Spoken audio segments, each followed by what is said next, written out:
గులాబ్ జామున్స్ చేయాలంటే instant gulab jamun mix అవసరం లేదండి. అరకప్పు సూజీ రవ్వ చాలు. రవ్వతో గులాబ్ జామున్స్ ఏంటి జోకా అనుకోకండి. జోకేస్తే లైక్ ఇవ్వరుగా.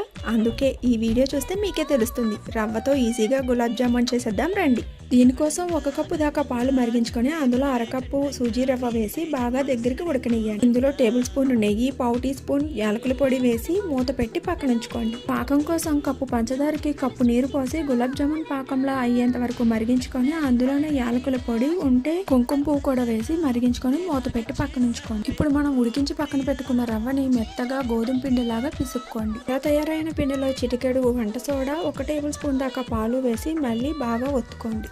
ఈ పిండిని కొద్దిగా తీసుకుంటూ ఇక్కడ చూపిస్తున్న విధంగా ఒత్తుకొని లో టు మీడియం ఫ్లేమ్ లో హీట్ అయిన ఆయిల్ లో డీప్ ఫ్రై చేసుకోండి.